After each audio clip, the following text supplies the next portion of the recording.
Good morning, Dashahal. Dobruta. Buenos dias.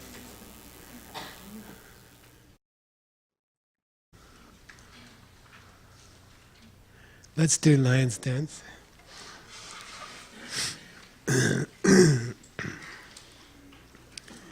Turn off your phone, please.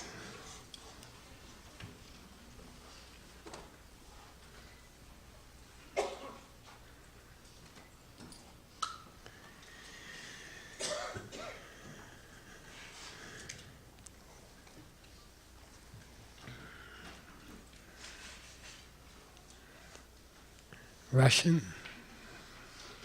Louder?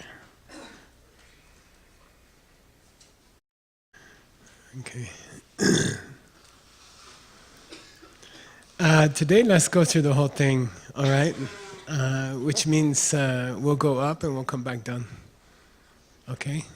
And we won't dawdle. Dawdle? Dawdle. We'll go through it without much explanation, okay?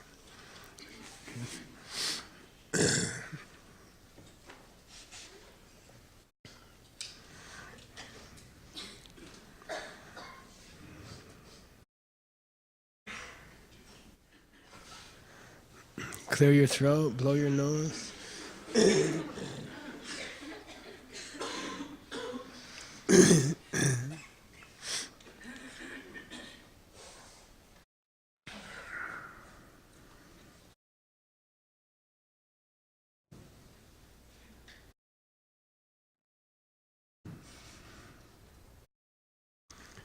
So relax your shoulders and relax your fingers.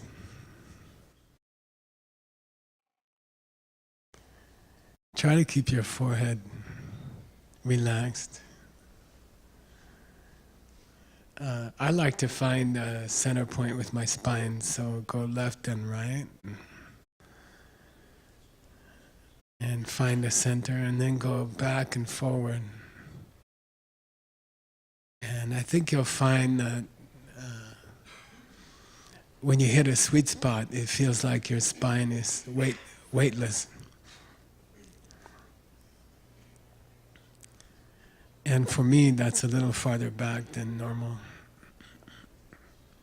Same with your head. Your head is actually pretty heavy, and you have to balance it on the spine. Probably have to move it back a little bit.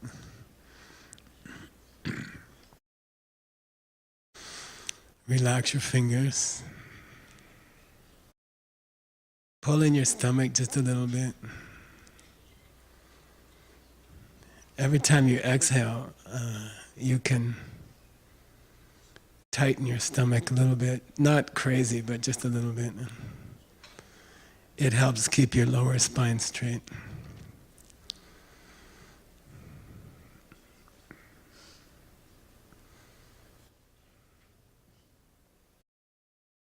I find when the weather's cold, which is a little cold here this morning, I can put my hands in my lap, and the closeness of my arms to my body makes me warmer. And then, if the weather's hot, I put my arms out and I put my hands on my thighs. You might find that your back stays more straight if you move your hands back on your thighs.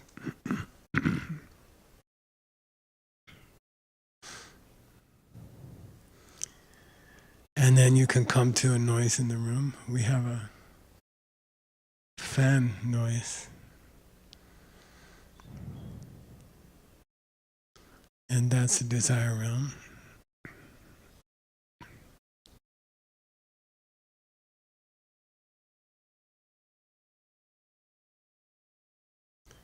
And follow that for 10 breaths.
And then come to the first form realm level, your heartbeat.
Then go into the heartbeat.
Then observe the heartbeat from a distance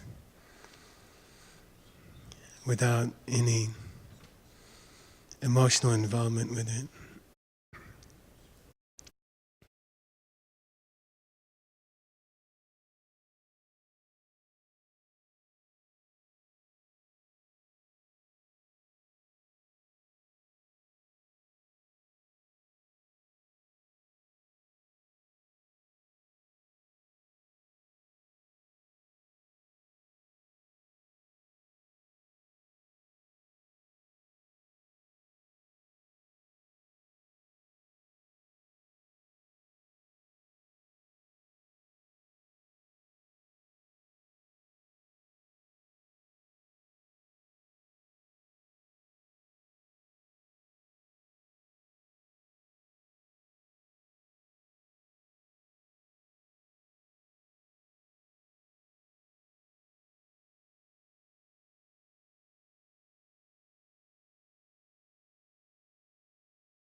Then imagine a grain of sugar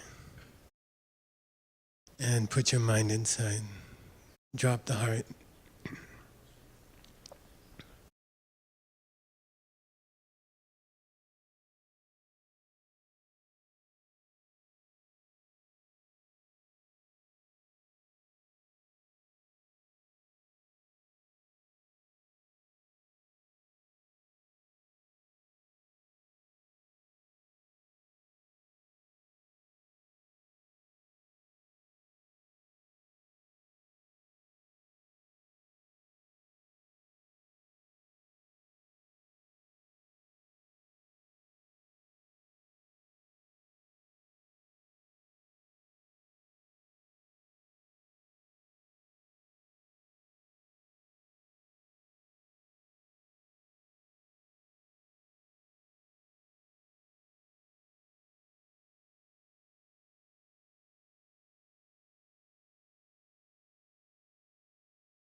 Then imagine a vast lake. Drop a pebble in the middle and see a ripple go each way inside your mind.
Come back to the center of your mind. Turn on a light of awareness and watch this clear light expand infinitely.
Then simply shut off the mind and block any thoughts that come.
And now turn off the mind, but allow thoughts to flow through if they want to.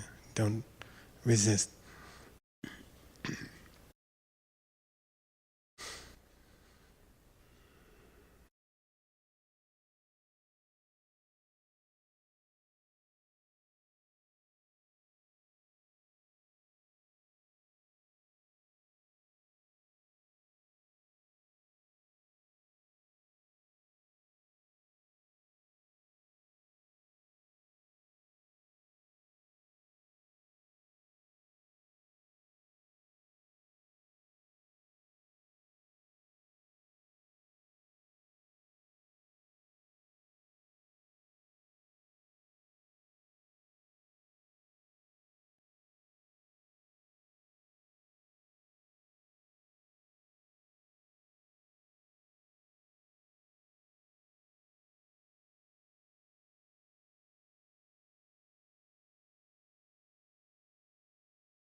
and bring one of your teachers in your life to sit in front of you.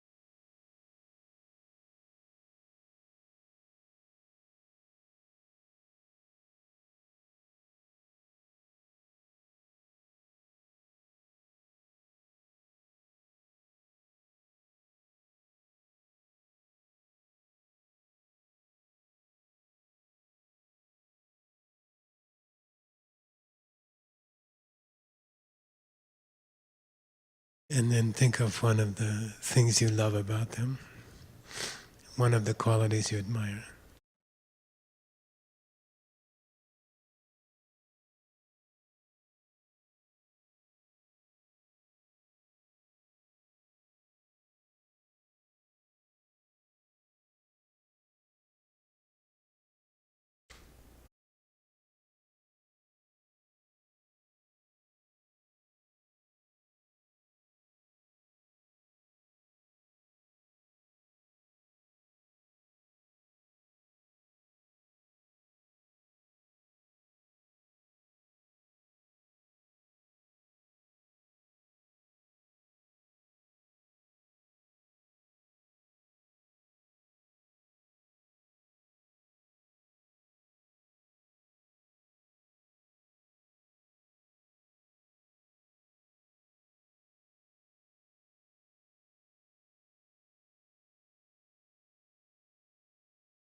Now come to the center of your mind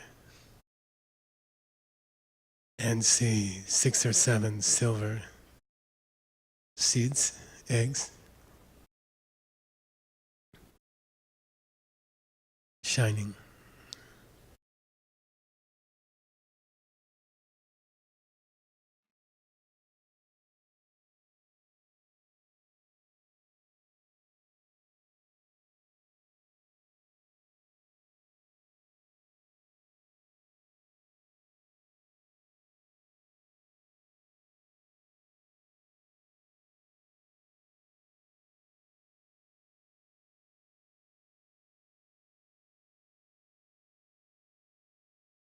And then slowly one of them cracks open,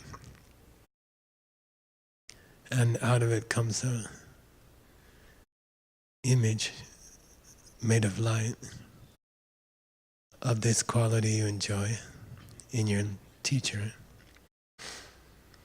and it passes to the outside in front of you and settles on the teacher, and you realize that what you see in your teacher has been coming from you all this time.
And I must have planted those seeds,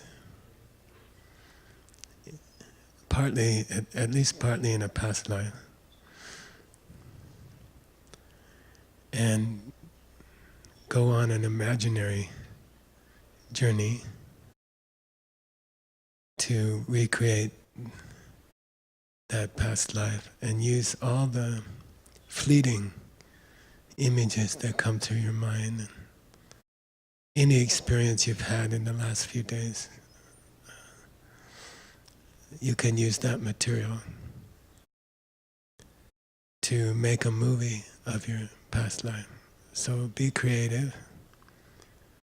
feel unrestrained. Could have been any world, could have been in any body that you were wearing. You could have been any occupation. But you were showing this good quality to other people.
And then come back to the image of your teacher and respectfully ask them to move to the side. And now imagine a teacher who looks the same in front of you, but this one is not coming from you. It's just accidental.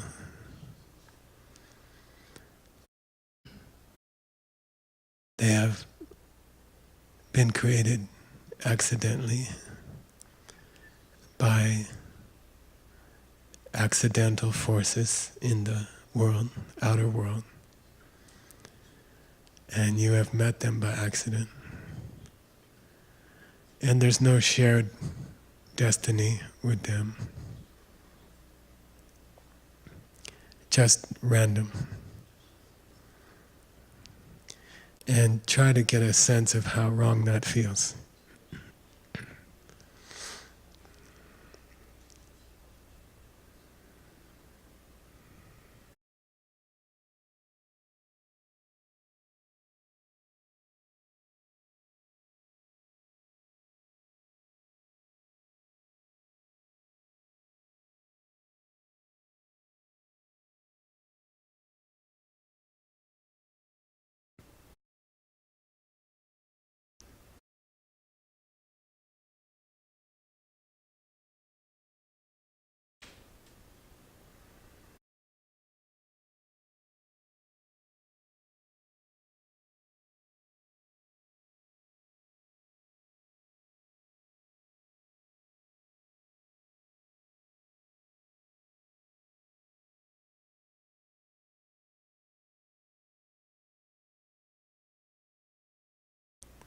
Then cancel that impossible, random teacher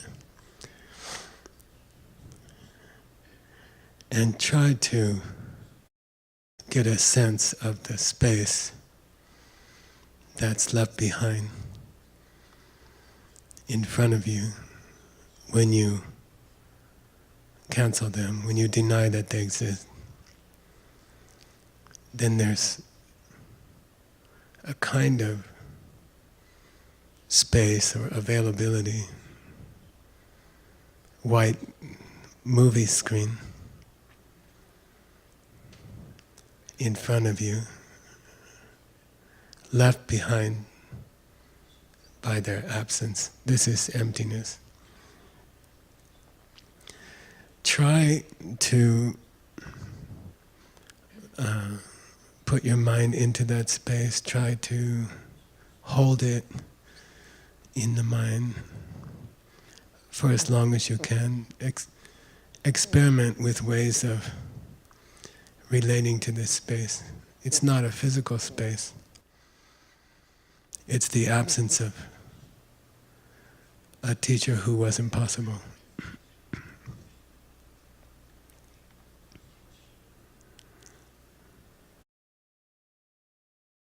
Try to leave the other parts of the world and your mind and try to enter this space and just think on it.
Then you can ask your teacher to come back in front of you, the one who's coming from you.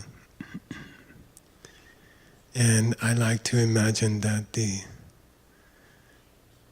I like to picture the emptiness of the accidental accidental teacher is still at the core of the real teacher.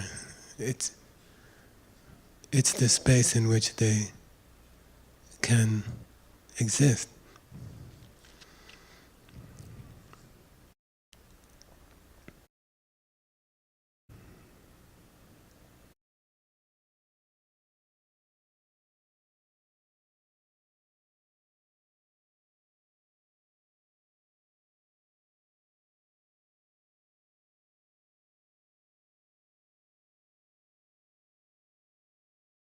Then we'll do the second part of the lion's dance. We'll come down the 8 levels, go back to turning off the mind and allowing, surrendering to any distractions that come.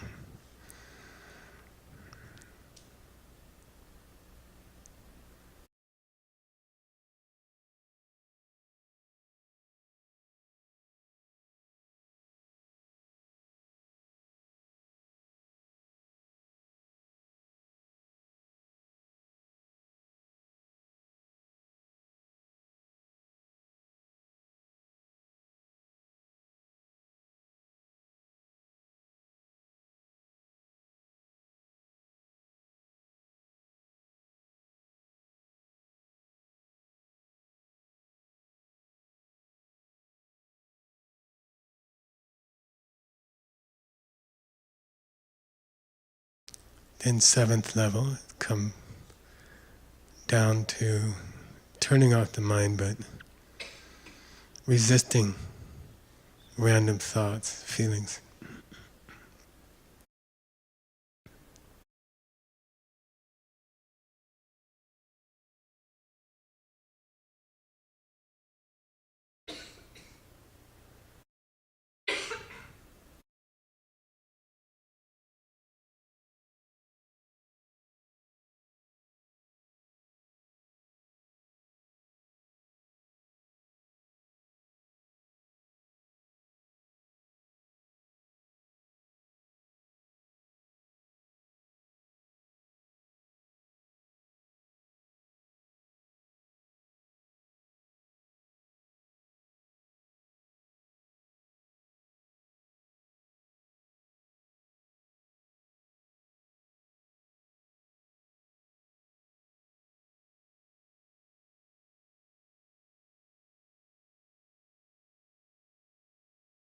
Then bring the clear light, the great sphere of clear light.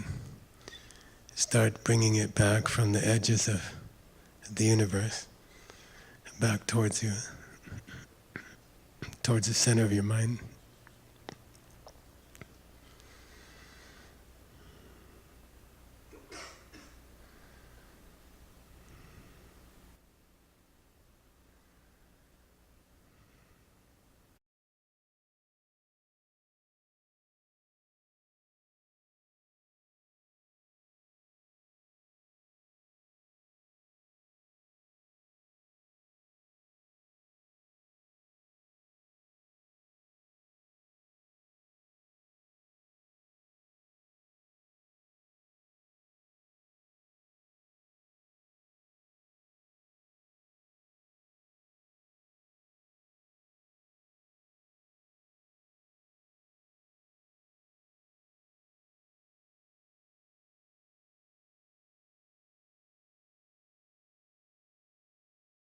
Bring the ripples of the lake back.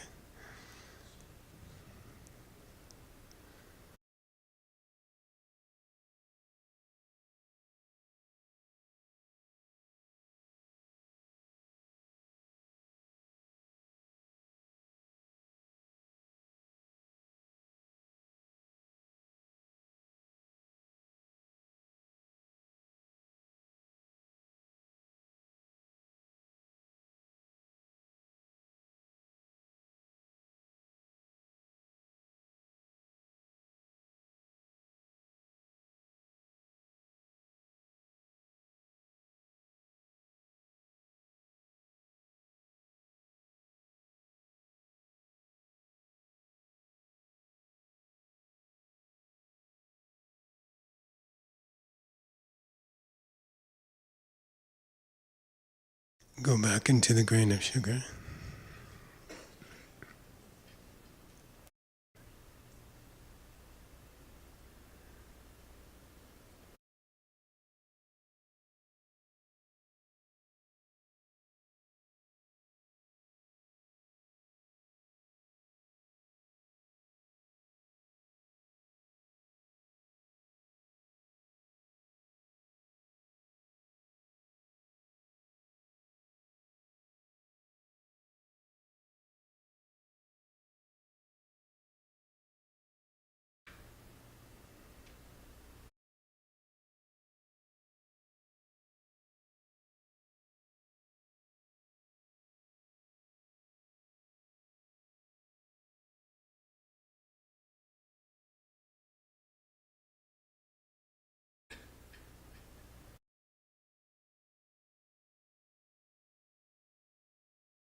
Then come back to the heart beating in a vacuum, distance from you.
Then back inside the heart, beating.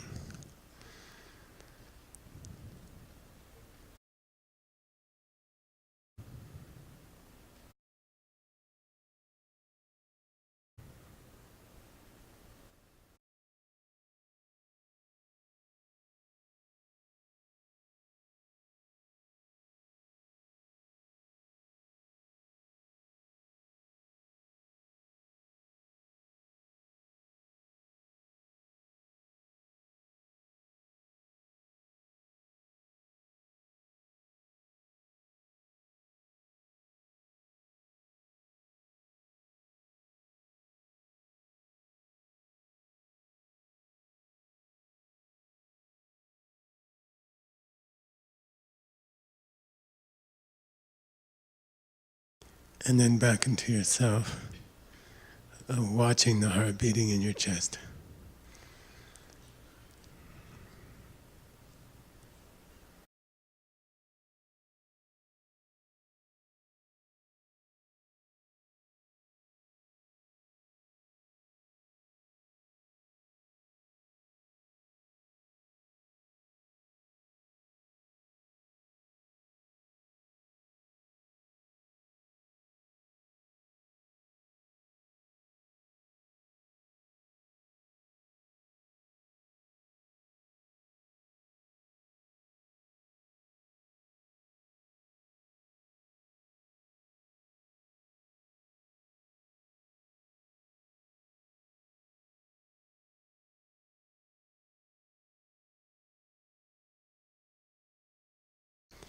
Then follow 3 long exhales. Imagine each exhale is a golden colored light.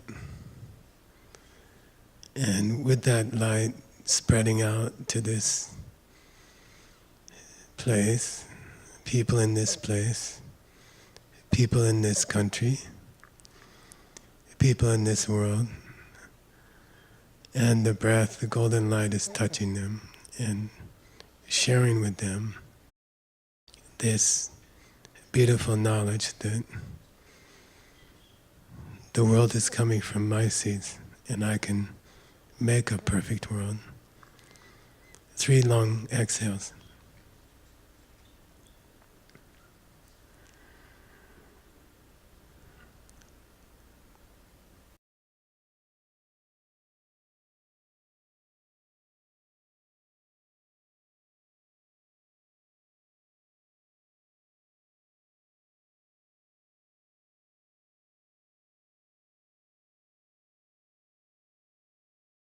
You can gently open your eyes.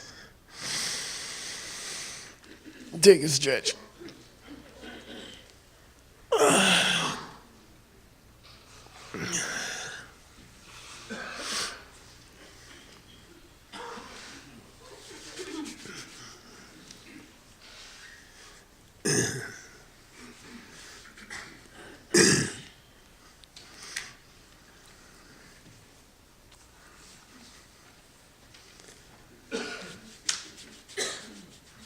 Any questions?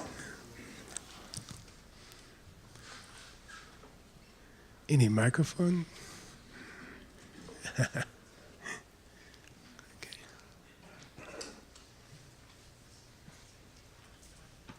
Thank you, Geshe.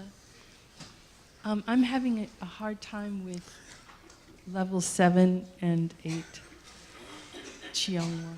I don't. How can I turn off my mind? It doesn't make any sense to me. Okay. Venerable Utpala said she's having trouble with 7 and 8, which is called 7 is Chiang Me, 8 is Dushe Me Min, and 7 is a famous argument over level 7 because actually you cannot shut off your mind. It's not possible. And you're supposed to try. And you will find something that feels like shutting off your mind, as if someone had conked you out or you're in a deep sleep. But you shouldn't feel bad because actually you cannot shut off your mind.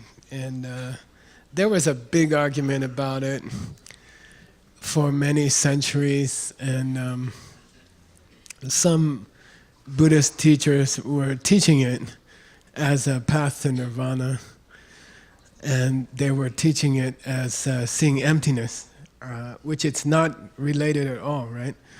There's no connection at all. But they misunderstood the meaning of emptiness, and they thought you could turn off the mind, but it's not. It's actually not possible. If you're watching the mind turn off, then the mind is on.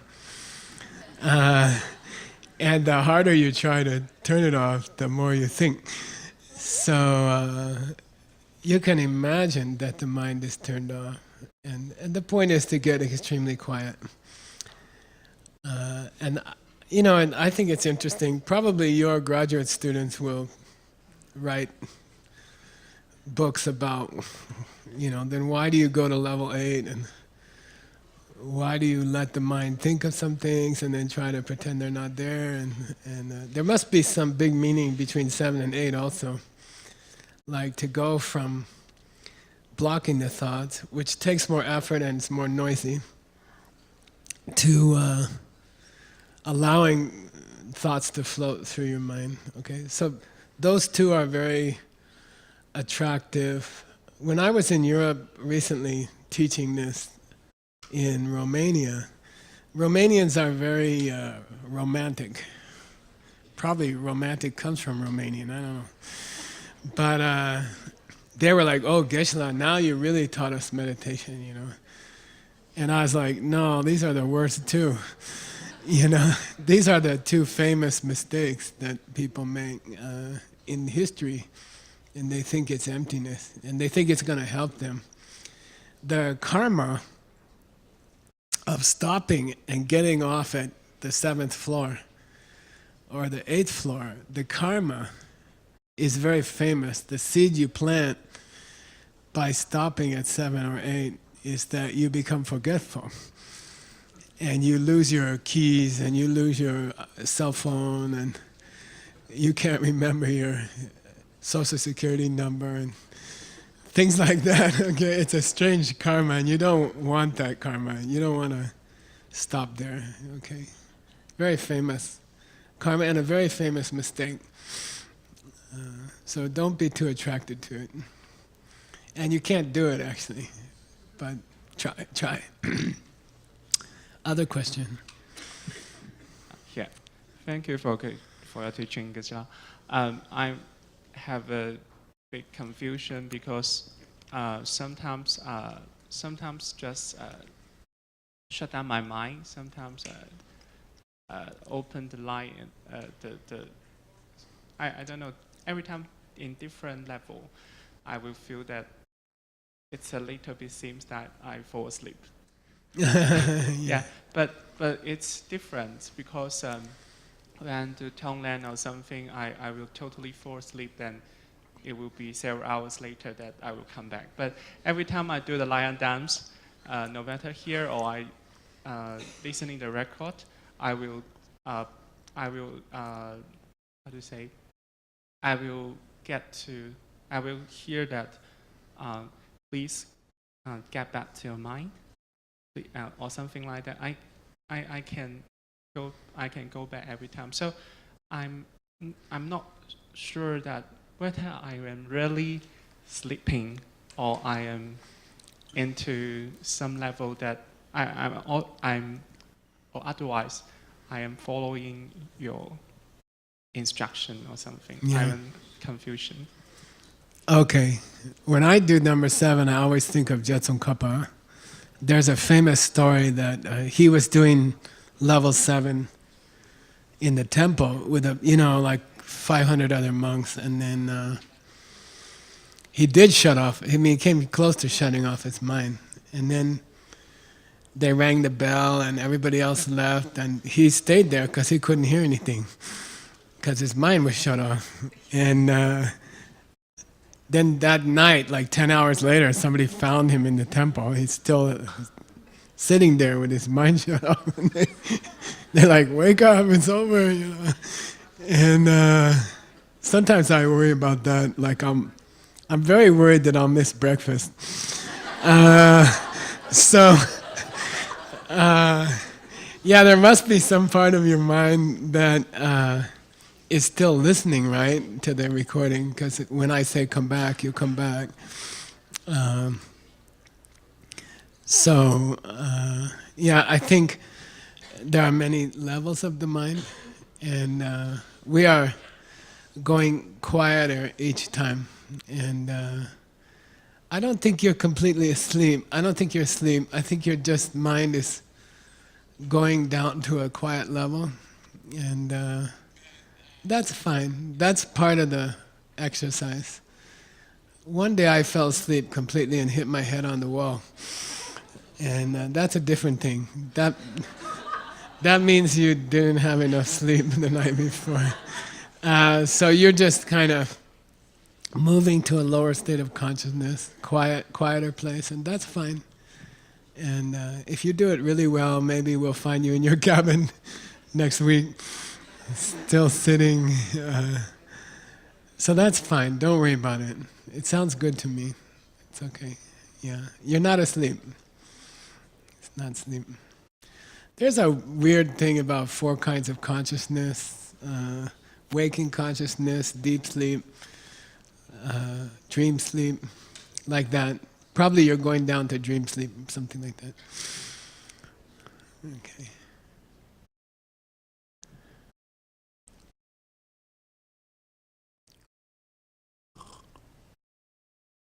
Thank you, Geshe. Thanks for coming. By the way, Will is one of the first students here, and he did all the tile on all the windows many years ago. Thank you for that.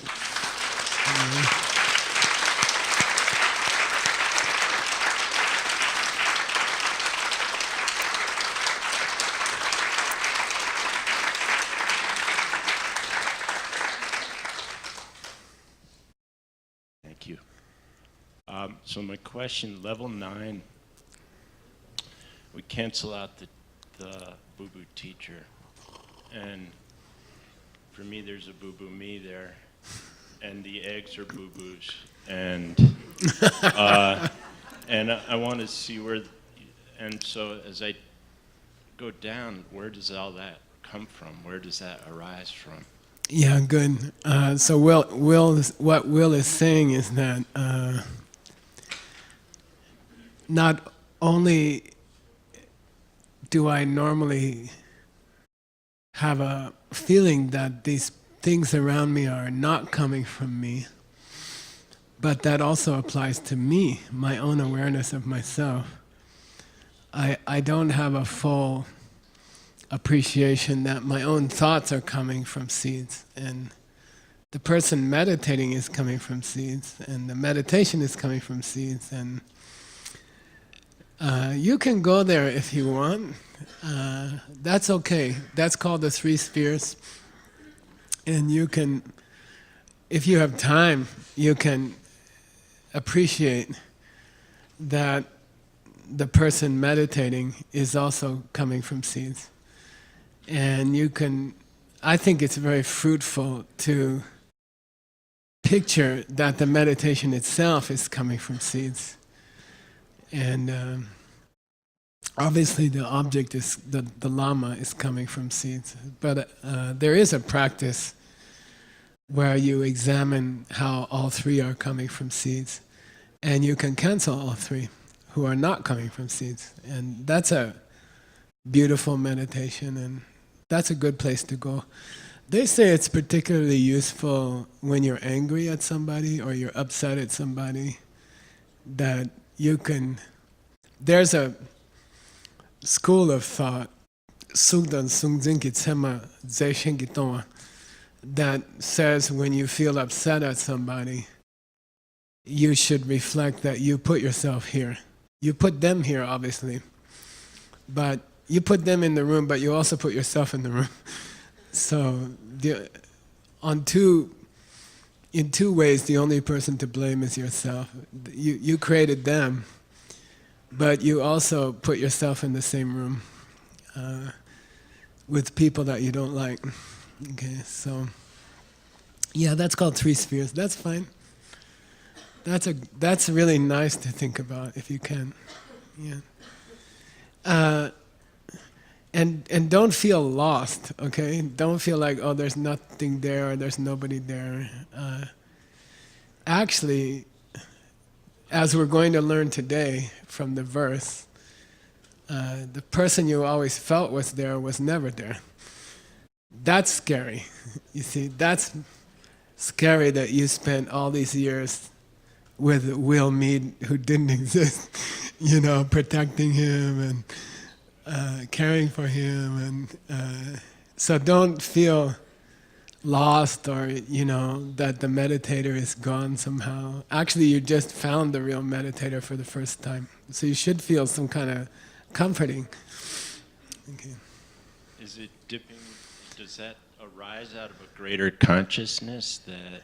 Yeah, the awareness of that will's coming from seeds arises from, we just studied it last week, millions of years of good seeds.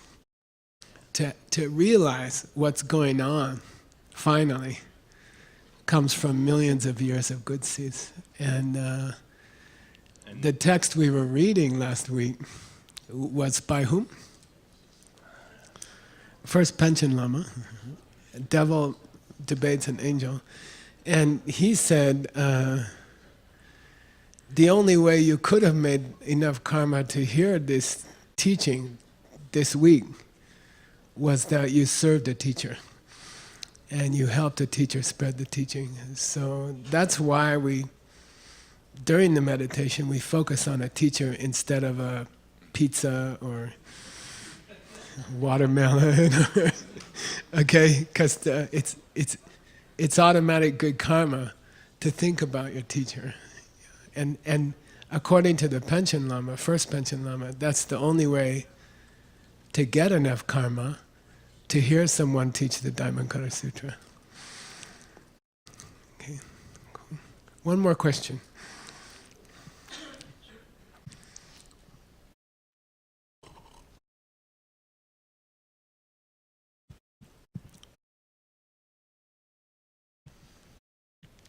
Thank you, Tim. Yeah. Thank you, Geshe.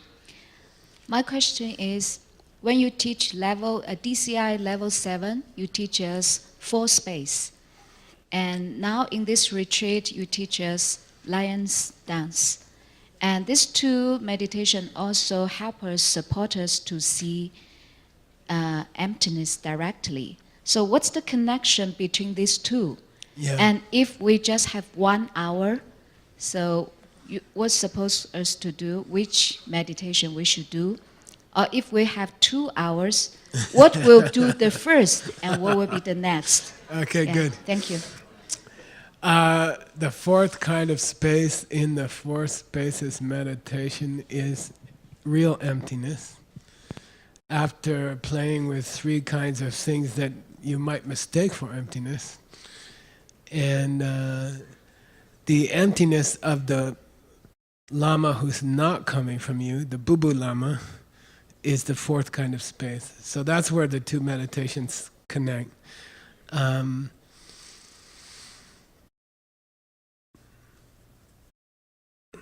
We studied last week, again in the first Panchen Lama's text, we learned, we were trying to finish 25 wrong meditations on emptiness. He taught, he reviews 25 mistaken meditations on emptiness. And he spends some time talking about doing the wrong kind of meditation on a meditation which is called Namkatabu. Namkatabu means space-like meditation. So there are 3 classical mistakes about what the space means when you say space-like meditation, which means meditation on emptiness. There were, in history, 3 classical wrong ideas. And when you teach somebody meditation, there's a tradition to explain the wrong ones also. Then they won't do it. You see what I mean? Then they won't make that mistake and start trying to do that kind of meditation. You see, he explains 25 wrong kinds of emptiness meditation. Then he only gives one correct one, okay? We didn't get to it, number 26. So there are 3 wrong ideas about what does space-like meditation mean. One is what? Anybody? Lowest one. Blue sky. Like I should, and you hear people, you can read books, people who didn't get training, and they'll say, think about the blue sky, it'll make you happy, And then the second kind? Outer space, space means the infinite black place where stuff is sitting in it. A third one, much more difficult. The place where the clock is sitting, right? I take the clock out of the space, I put the clock back in the space. There's a space here, place, where I can put the clock, I can take the clock out. That space is a little bit better because it's the absence of something. It's a negative thing. But it's the absence of something which really exists. You see? And that's not emptiness. Emptiness means the absence of something that couldn't exist. And I like to give the example of a credit card. I like to take people out to dinner, because I like to eat dinner. And I say, I'll take you guys out to dinner. And then I go out.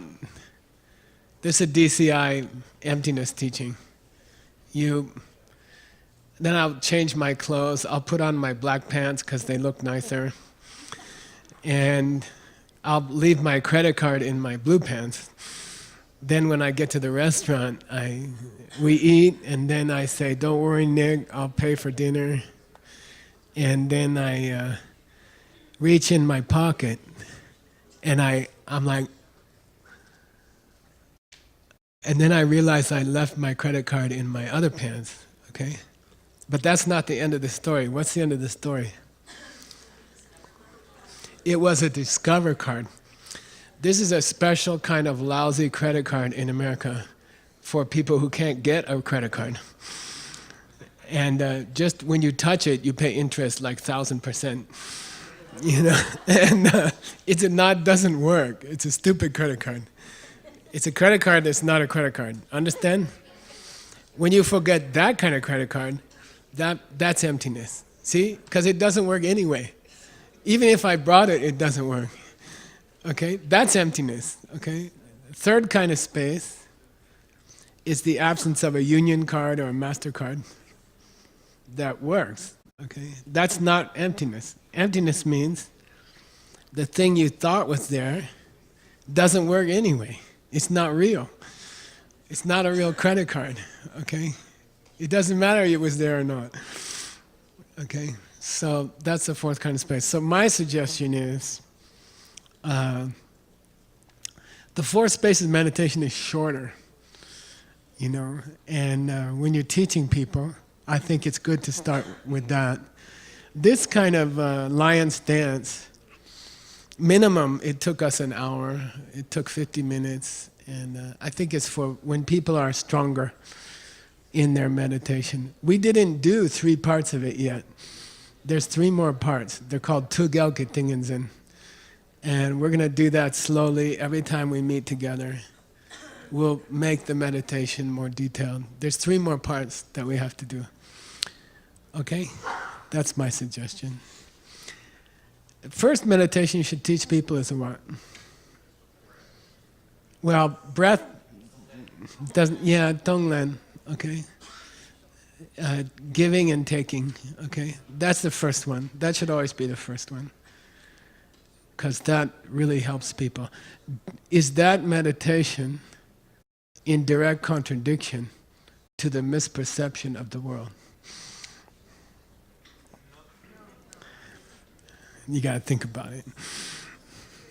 Because selfishness is somehow linked to misunderstanding emptiness. Okay? You have to think about that. Okay? All right, let's go to the... You guys need a break, I think. Pee-pee break. Okay, let's take a pee-pee break, then we'll come back and do... What do we have to do? Maya. Good. Okay. Illusion. Number... Yeah, we finished Karma Ravi Maman. We finished Star, Cataract, and Butter Lamp.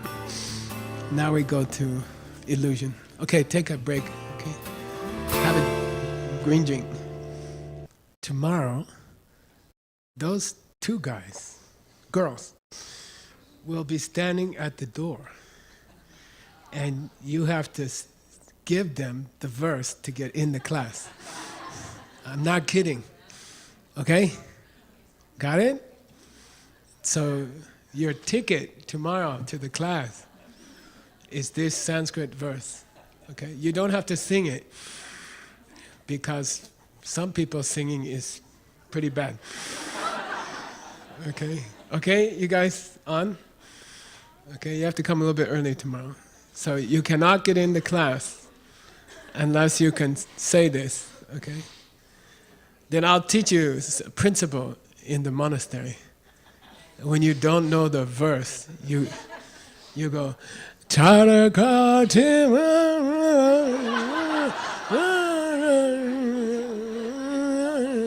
Then the teacher goes, okay.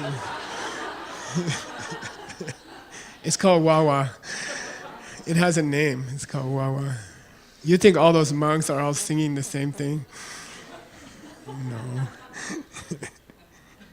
Okay? Serious. Pretty serious. Okay? All right? So come a little early, come 5 minutes early tomorrow, because there'll be a line. Okay? All right. Okay, we were doing the illusion part. We said it's going to have 9 parts. I was talking to Veronica. I don't know if we can get to the scripture. So maybe we do 5 Kamalashilas. I'm not sure yet. We'll see. Okay? We'll see how it goes. Okay? Okay. First one. What's this third group? Second group. Called? Yeah, nice. How you taste the world. What's the first group called? Yeah, what is your world like? It's like a star, it's like an eye problem, and it's like a lamp, okay? That's how your world is like. Now we reach the second group, which has how many members? 1. And it's how do you taste your world, okay? And there are 9 parts. So Vasubandhu, Master Vasubandhu, Master Kamalashila, Jamya Shepe Dorje, Choni Lama, they all like to say our taste of the world, how we experience things, is mistaken, okay? We don't understand where things are coming from, okay? We don't understand where things are coming from, okay? For example, the green drink. Some people say, oh, delicious. Some people, like me, say, oh, terrible. Then both the people who say it's good and bad, they feel like the taste is in the cup. They don't realize taste is coming from their mind, okay? From seed, which they planted last week, last month, last life, okay? We don't know. Okay, so the first idea about the illusion is that all the things we taste in the world, meaning experience, in Buddhism, taste means experience. All the things we taste, we are making a mistake. We don't understand where they're coming from. Okay, that's the first one. That's the most important meaning of illusion.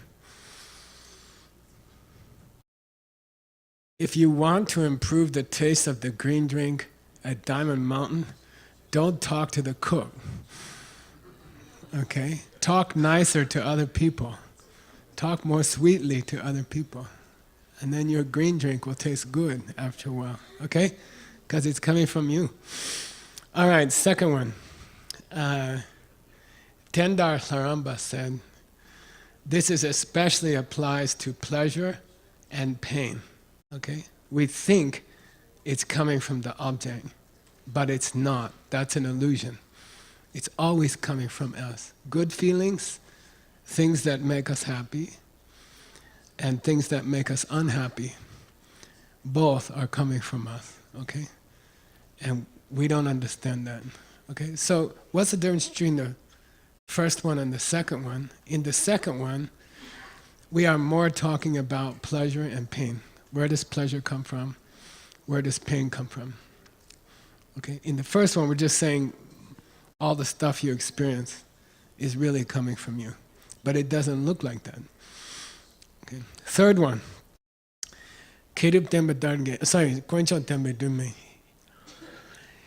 likes the explanation of Maya by especially that the lower middle way school likes to talk about, okay?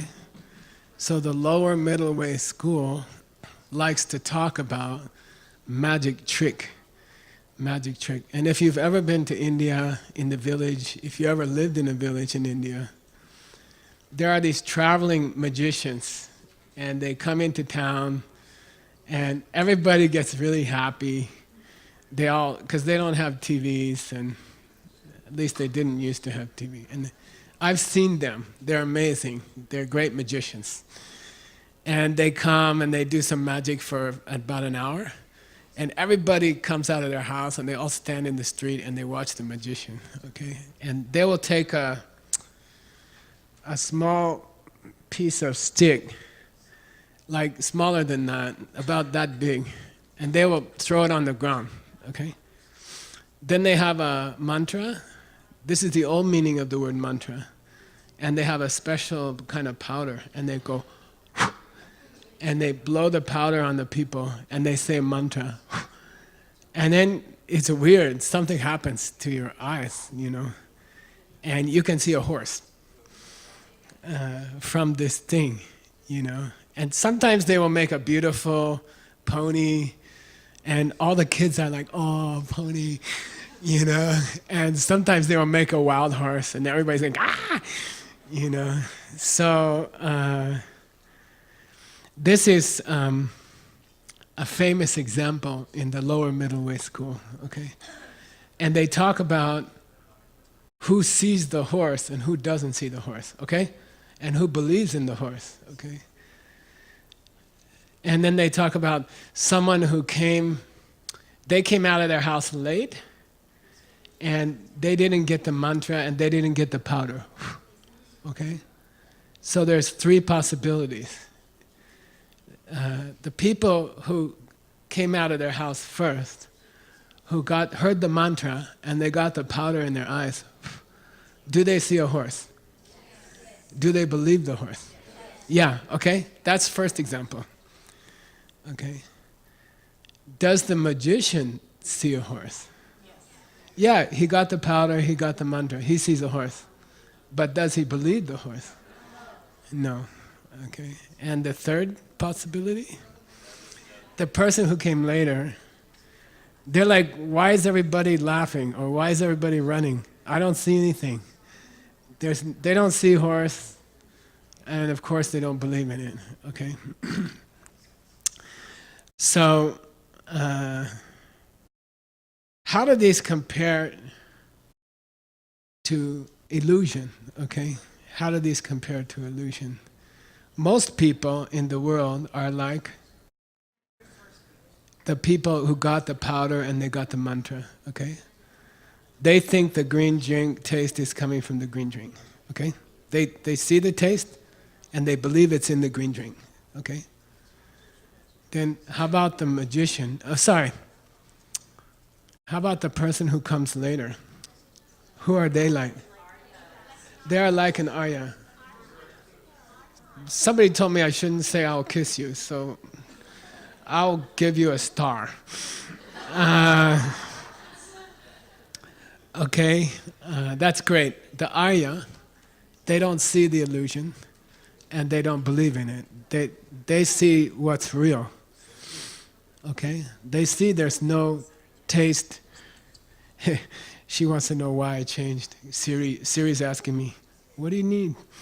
Gesh? She calls me Gesh. Okay. Okay, so Arya, a person seeing emptiness directly, they don't believe it, and they don't see it. They don't think it's coming from the drink, okay? Now, what about the magician? That's more difficult. Yeah, in Arya who came down out of the direct perception emptiness, then intellectually they understand the taste is not coming from the drink, but they still taste it. Okay? It still tastes like that.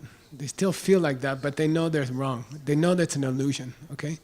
They know they're crazy. Okay? It looks like the taste coming from the green drink, but they know it's a wrong feeling. They know their equipment is broken, okay? They know there's a scratch on their eye. Okay? They don't believe it. So, that's Koinchon Tenpa Dunme. And what he wants to emphasize is that in number 3, okay, in number 3, the emphasis is that on the wild horse and the pretty horse, okay? The emphasis is on in number 3, the emphasis is on the beautiful horse, the pony, or the wild horse who is dangerous, okay? All of our fears and all of our hopes are false, okay? All of our fears and all of our hopes, we are reacting to the second husband, okay? There's nothing there, okay? Anytime you have a big fear about the future, anytime you have a big hope about the future, it's all a mistake, okay? Doesn't mean you shouldn't want a nice future. It doesn't mean that. If you want a nice future, just plant it, okay? You don't need to have a hope. You just do it, okay? And you don't have to have a fear about someone you don't like.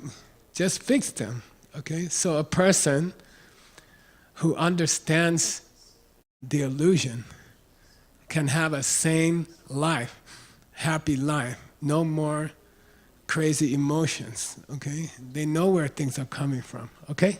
Got it? So number 3, the emphasis is on the pony and the crazy horse, okay? Stop having hopes, stop having worries about the future, okay? You don't have to hope, just do it. Just plant it. Don't think, maybe I'll get rich next year, or maybe I'll find a partner, or maybe my partner will change next year. Don't hope, just do it. Just plant it, okay? All right. Number 4.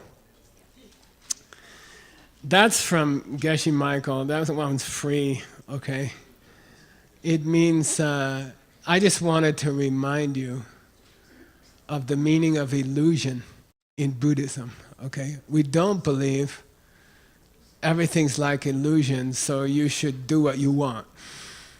Okay, we don't believe that. We don't believe nothing matters because everything's illusion. That's not the meaning of illusion. The meaning of illusion is a discrepancy between what you see and what is real. Okay?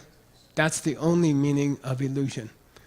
What you think is there doesn't match what is really there. And that's the only meaning of illusion in Buddhism, okay?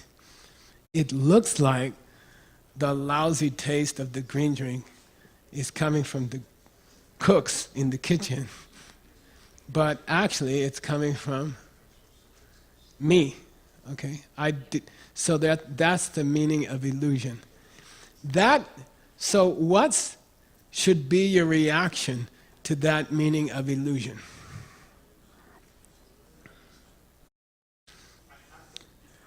Yeah, I have to be a nice person, okay? Someone who understands emptiness, automatically, the sign that they understand emptiness is that they understand they have to be nice to other people. No choice. No choice. It's making my world. Okay? A sign that someone doesn't understand emptiness is, oh man, nothing's real. Just do what you want. You know? Everything's the void. You know? I can eat as many youtiaos as I want. Okay? The sign that someone doesn't understand emptiness is they think illusion means nothing matters or I don't have to be a good person. The sign that someone does understand emptiness is that they know they don't have a choice. They have to be a good person. Okay? All right. So that's number 4, is understand the basic meaning of illusion. Okay? The way it looks and the way it is don't match. Okay? I like to call it discrepancy. Okay? Number 5 was what I told you for number 4, okay? Number 5 is the 3 people involved, the magician, the first spectator, and the spectator who came later. That's number 5, okay? Number 3 is the pony and the stallion, okay? So I said number 5 too early, okay? Number 5 is the 3 different kinds of people: magician, spectator, and later spectator. Arya, the indirect perception, Arya after direct perception, and normal people. Okay? Number 5 is that. What's number 3? Magic pony, magic horse, all your hopes, all your fears, okay, are illusion. Okay? Every worry you ever had was unnecessary. Okay? We were in Ukraine last month, and we were talking about this, and it means every person you ever got angry at, or every person who ever upset you, wasn't there. Okay? And that means that every war that was ever fought was fought against an enemy who wasn't even there. Not in a metaphorical sense, in a real sense. There was no enemy there, okay? The enemy you thought was there was not there. The husband who yelled at you from his side was not there. In World War II, 100 million people, 30 million in China, died for nothing. Okay? For nothing. No purpose. The enemy wasn't there. Okay? It's crazy. Okay? It's the tragedy of war. Okay? There's no enemy. Okay. What number are we on? A, B, C, D, E, F. 6, yeah. Okay. This is a cool one. Of course, they're all cool. This is how Master Chandakirti wants to talk about it. And especially, he's commenting on the 400 verses. Chatur Shataka, who wrote it? Aryadeva, who was the student of Nagarjuna. Okay, so Nagarjuna had a student named Aryadeva. He wrote a book called 400 Verses. And Master Chandakirti, who's like the greatest commentator on emptiness ever, he gives 2 nice examples that I thought you would like to know. Okay? One is, and he says this illusion is all about empty hopes. He focuses on empty hopes. You have hopes. You are chasing things in your life. Goals, empty goals in your life. Okay? That's number 6. He has 2 examples. Okay? Number one, a dog comes up to you and they're hoping for a piece of food or something, and I like to, you go like this, you take a rock, and you go, and then they're like, and then you go, and they go, and then you throw the rock, and then they run after the rock, and then they're like, okay? So Chandakirti uses that example. For us, chasing illusions, okay? Maybe the stock market will work next year. Or maybe I should use real estate, okay? What's Geshe Michael say about the stock market? Open the newspaper to the stocks, get a pen, stand over the newspaper, drop the pen. Whatever the pen hits, buy that stock, okay? But first, help another person start their business. Then the stock will succeed, okay? Understand? It's not coming from the stock, it's coming from you, okay? So, a person who studies the stocks, talks to the experts, looks at the statistics, chooses carefully a stock, they are a dog chasing a rock, okay? They are a dog chasing a rock, okay? Maybe it worked, maybe it won't. It doesn't matter, okay? The experts don't matter. If the experts knew which stock to buy, they would buy the stock and they wouldn't tell you.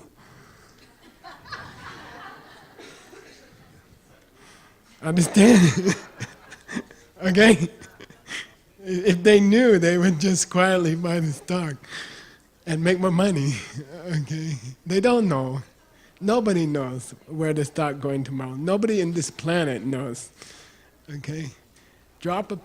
Help someone else start their business, then buy any stock, it will succeed, okay? You will make money, okay? Don't chase rocks. Don't chase rocks. Can you show the picture for this meditation? It's we're on meditation number 21, okay? What's the picture? Yeah, it's a baby, and the mother is putting so Chandakirti says, oh, you want another example? It's the baby who gets, the mother sticks their finger in the baby's mouth. Then they're like, oh, It's like the rock. No milk. Come here. Okay, got it? I asked Veronica, is it really like that? She said, well, they don't really expect milk, but anyway. Chandakirti was a monk, he didn't know. So it's like sucking on a finger to get some milk, okay? Like after a while, the baby's like, this isn't working, Okay? So to buy the stock, based on the expert, it's like sucking on a finger to get some mother's milk, okay? Those are the two famous examples. That was number 6. Okay, number 7. Koincho Tenbe Dume goes one step more. He says, by the way, the thing about the finger in the baby's mouth, okay? He says, don't trust successes that you get if you don't understand them. Don't trust successes you already got if you don't understand them. Be careful, okay? Everybody gets some success because of their old karma, okay? Then they get successful, like people who make a famous song from their old karma, and they become famous for a while. Then they try to make a second song. Second albums are always terrible, right? Because the karma finished, okay? They don't know why they were successful, okay? If you want to be a successful singer, what do you have to do? Specifically, huh? Yeah, be friendly. Yeah, congratulate the other singers. Promote the other singers. I have a lady, she came to me, she said, I want to be a famous actress. Then I said, okay, then you have to help other actors. And she's like, no, no, no, we compete. You don't understand. When there's one role in the movie, 400 people get in line in Hollywood, or 1,000 people get in line.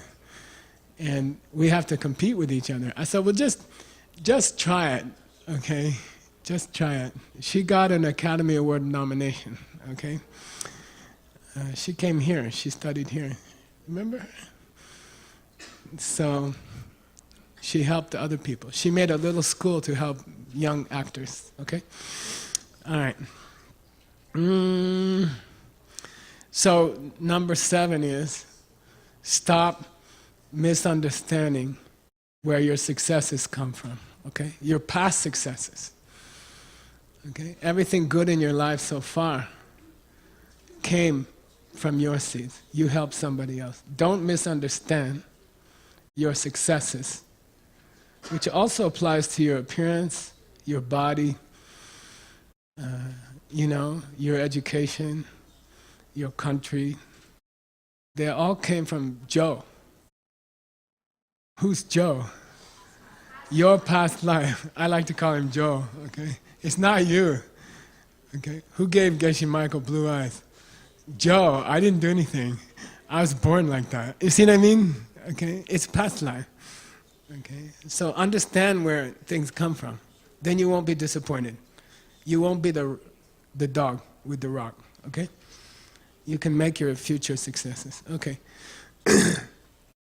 Number 8. I just wanted you to know that this particular word in Buddhism, tasting and experience, I wanted you to know the history of these words in Tibetan, ro nyangwa, ro nyangwa. It comes from a famous reference called Putila Drangzi Nyangwa, Putila Drangzi Nyangwa, licking honey off a razor blade. Licking honey off a razor blade. Okay? It's a famous Buddhist expression, okay? You think like especially, let's say, adultery. Let's say you're attracted to someone else's wife or husband. And then you think, oh, I will be happy, I can take this wife or husband from this other person and I will lick the honey, right? But under the honey there's a razor blade, okay? And you will hurt yourself. You will cut yourself. That's the other meaning of this word in Buddhism, okay? Tasting the taste. It means be careful about the things you... Be careful to not do bad things to get good things, okay? Because that's like a razor blade under the honey, okay? It's a terrible image, right? Somebody should make a movie.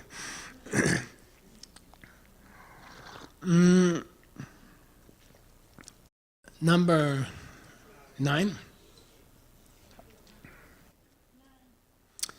I like to teach number 9 from the Geshe examinations. So you study for 20 years, 25 years. You do a couple of pre-Geshe examinations. And then you do your Geshe examination. And it takes about 2-3 weeks. All the debaters in the debate ground have to question you separately. In my debate ground there's 1,500 people. Then they question you in groups, because sophomore class, junior class. And but the last question is always in the temple, main temple. And the old Geshes, who they don't have to come to debate ground anymore, because they're so smart. Some of them keep coming, they can't stop until they die, they keep coming. But they're not supposed to come, they sneak in. And the last day they give everybody a Geshe hat. Okay, even the kids, the 7-year-old baby monks, they get a Geshe hat. Like the hat's like this big, you can't see the kid, and they give everybody a Geshe hat. My monastery keeps 1,500 Geshe hats in a box. Everybody gets a Geshe hat the last day. Okay. Then they ask you the last question, and the last question is always the same.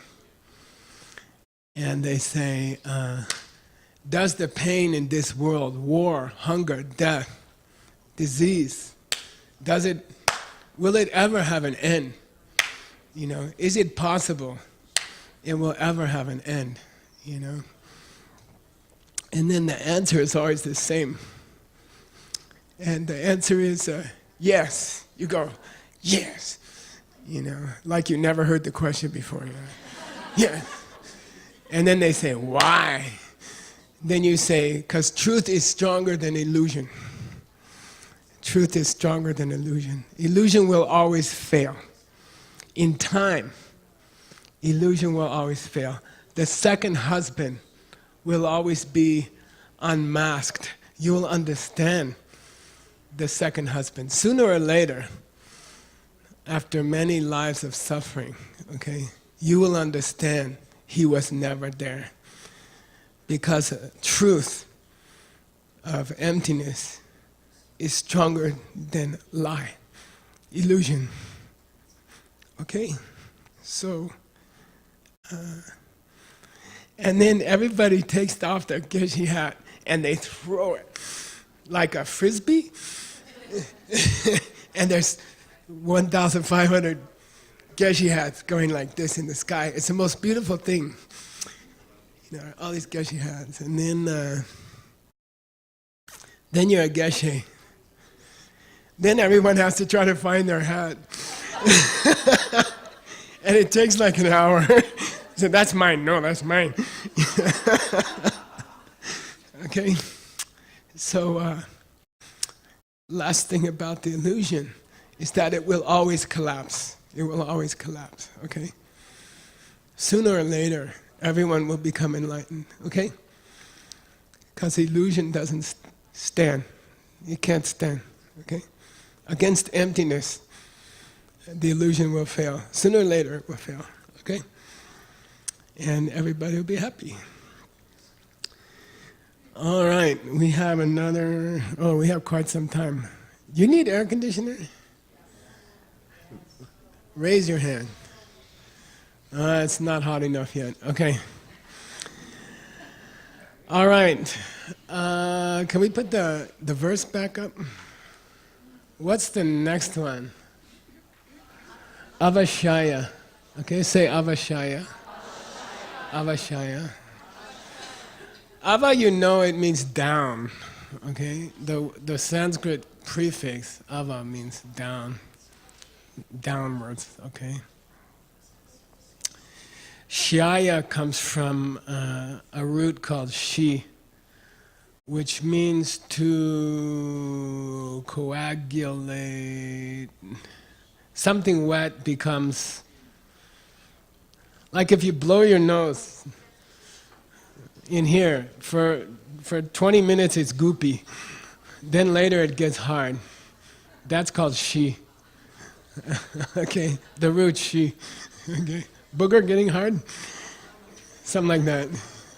Okay, jello, stuff like that. It's called shi. So avashaya means the dew which forms on the grass, okay, in the morning.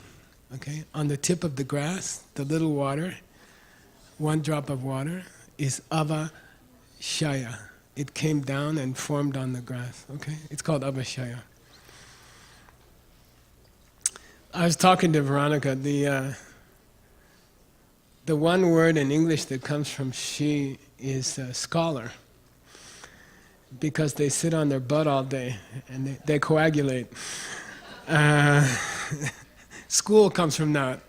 So, those of you who hated school, you were correct.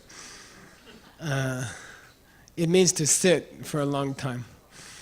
It's called shi. Sit comes from that. So Shaya comes from that, Avashaya. Avashaya, okay. This one's pretty easy. There's only 4 meanings, okay. By the way, let's do a illusion impermanence check. Illusion impermanence check. The star is which one? Illusion or impermanence? Both, good. How about the eye problem?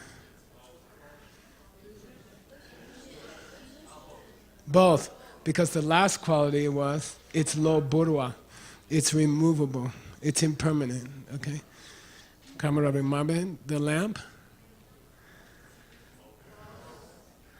I can understand how it's impermanent, right? How is it like an illusion?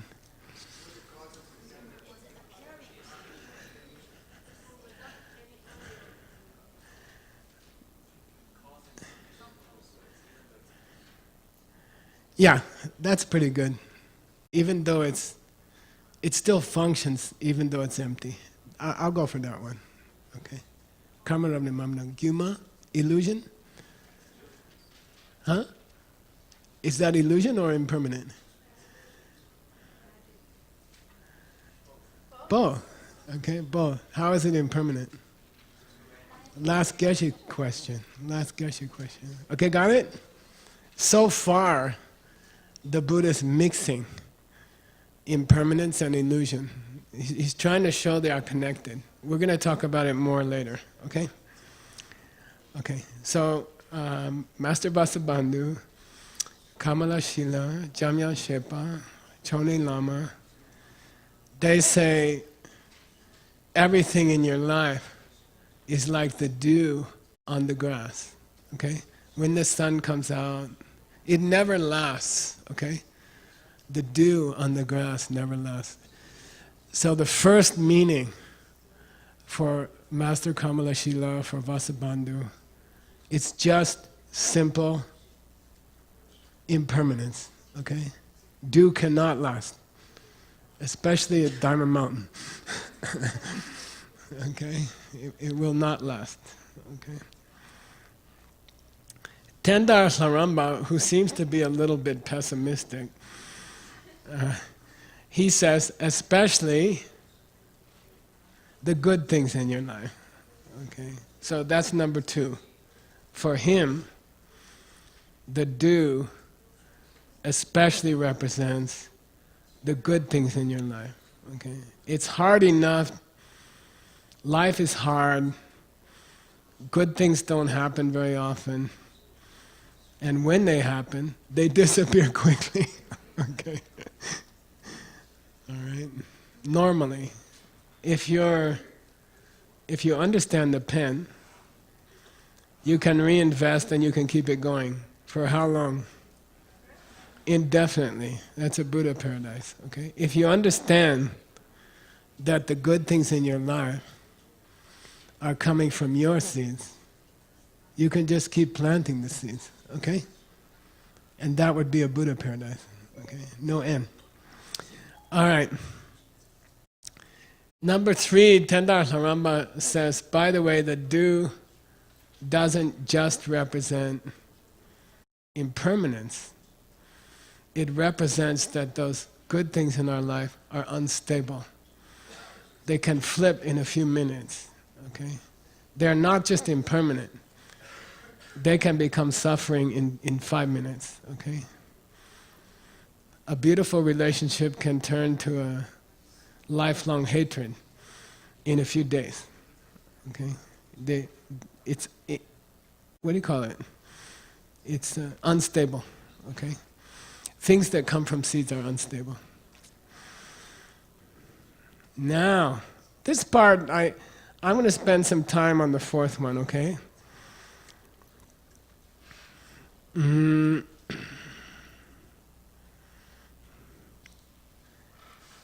And for me, when I first read, and I was talking to Veronica about it, when I first read the Diamond Cutter Sutra, and I got to the end, and I read this verse, which is so famous, I felt disturbed by it. I said, I don't understand. He's trying to teach impermanence, or he's trying to teach illusion, because it's not clear, you know.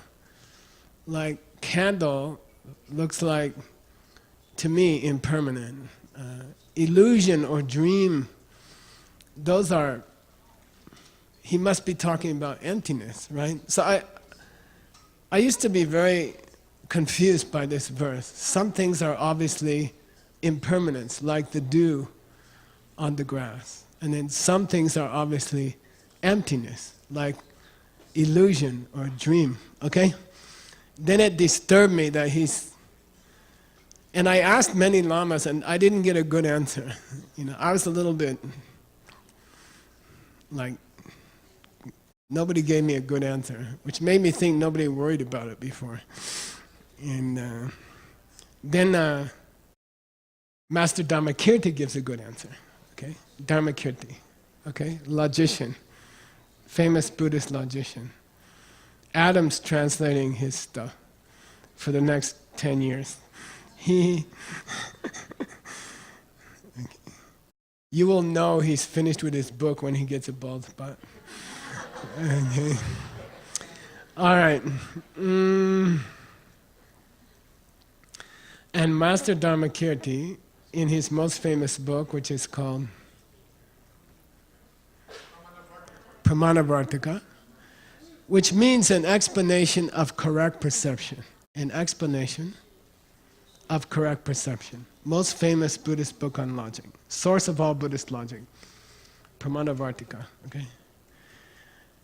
In there, he has a verse about it, okay?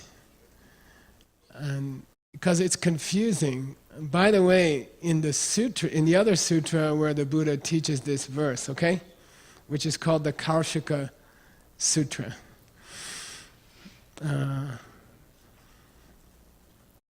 And I don't know if anybody noticed it, but I did. Just before he gives the verse, he says, let me tell you something about emptiness. And then he says, Tarika Timiram Dipo Mayavish. He goes like that. Okay? So in that sutra, Buddha seems to think he's talking about emptiness. Because he says, let me tell you something about emptiness. And then he says the verse, okay? So to me that means Buddha thought he was talking about emptiness, okay? And by the way, there's a secret version of this verse in the Kalachakra Tantra. And it says from the Diamond Cutter Sutra, in the Kalachakra Tantra. And there's 12 metaphors. So if you pay extra, I'll give them to you later. Okay. Just kidding. I'll give them to you later, okay? The Kalachakra Tantra quotes the Diamond Cutter Sutra, this verse, and gives 12 different metaphors, okay? On the other hand, as I mentioned, it's a custom in Buddhist monasteries for thousands of years. Before the teacher teaches, they're supposed to say, like that. What's that mean? It means this teaching is impermanent. The students are all going to die. The teacher's going to die. The temple will fall down. You know? Then in ancient tradition, this verse, a teacher's supposed to say it before they start the teaching, so they don't get a big head, so they don't get proud, okay? They're supposed to say, then I'm going to die. Tonight, tomorrow, we don't know. Don't think you're a big lama, you know? Tomorrow they may be dressing you in the big lama's clothes before they burn you. Now you're supposed to think like that, okay? So traditionally, this verse has been used for both purposes. Emptiness, because Buddha introduced it that way, but in the monasteries for thousands of years, people use it for impermanence.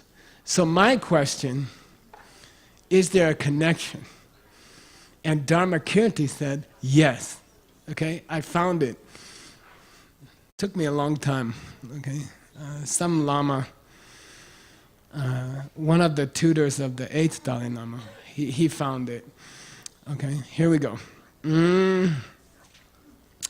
Dechir mitat le dunga leni dharme sum. Very famous line from Dharmakirti. Okay, and he says, suffering comes from impermanence, and emptiness comes from suffering, so they're all connected. Okay? That's Dharmakirti. I'll say it again. Suffering comes from impermanence, and emptiness comes from suffering. Okay? Emptiness comes from suffering. So Dharmakirti says the three are connected deeply. Okay? The three are. Then he says at the end, he says, Sung. What's Sung mean? Buddha said so. Okay? Buddha said so. Then I went looking, okay, in John Brady's database, which has every Buddhist scripture from India in it. I went looking. Buddha didn't say it. Okay. Then I'm like, come on, you know. Buddha didn't say that. Then I was sleeping and I was like, oh, duh. He did say that. Buddha taught the 4 truths, right? Each truth has 4 parts. Okay? There are 16 parts to the 4 truths. Okay? Very, very famous. Okay? Each truth has 4 parts. Okay? There are 16 aspects of the 4 Arya truths. Okay? Each one has 4 parts. What's the first truth? Suffering. Okay? Truth of suffering. And the 4 parts are mita, dunya, tomba, dagme. Impermanence, suffering, and emptiness. Okay? Buddha said that. Okay? That's 3. There's 2 kinds of emptiness. Okay? Emptiness of things, emptiness of people. Okay? These are the 4 parts of the truth of suffering. Impermanence, suffering, and 2 kinds of emptiness. Who said there's a connection? Buddha. When? Where? Xiaoping. Sarnath. First teaching. Okay? They went there. She and Candy went there. It's the first teaching he ever gave. Okay? He said, things are impermanent, things are suffering, and there's 2 kinds of emptiness. And they're all connected. Okay? Where? In the first truth. In the first teaching he ever gave. In the first sentence he ever taught. Okay? Got it? Okay. And I like the summary of this teaching that was given by Tse Chok Ling Yongzin Yeshe Gyaltsen, born 1713, died 1793. He was the teacher of the 8th Dalai Lama, Jampel Gyatso, born 1758, died 1804. Okay, ready?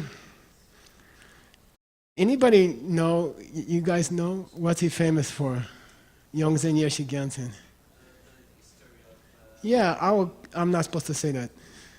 I will pat you on the back. Yeah, he's very famous. He wrote 2,000 pages of history of the Lamrim Lamas. Every Lama of the Lamrim, starting with Buddha. He wrote their life story. Very beautiful, very correct. So, if you're a teacher and you want to know, if you're teaching about like the story of the dog and Maitreya, it's in the best one's in there. Okay? You just go to that book. Parts of it have been translated. Okay, here's how he explained Dharmakirti. Got it? Ume Tawa Gombe say, if you want to meditate on the middle way, if you want to meditate on the middle way, Decher mita le dunya le ni da me sung. you should study Dharmakirti. Okay? You should ask Adam. Okay? Why? Because Dharmakirti said, things are impermanent. Because they're impermanent, they're suffering. And because they're suffering, they are empty. He said. Who's he? Buddha said. Dharmakirti says Buddha said. Okay? Then what's that mean? Okay? Yongzhen Yeshe Gyaltsen says, I'm going to explain this lines to you. And he does a beautiful job. Okay? Ready? Tomar mita gomne. If you really want to understand the middle way, you should start with the Lam Rim. You should come to the Lam Rim retreats. Okay? Because you will be meditating first on impermanence. Okay?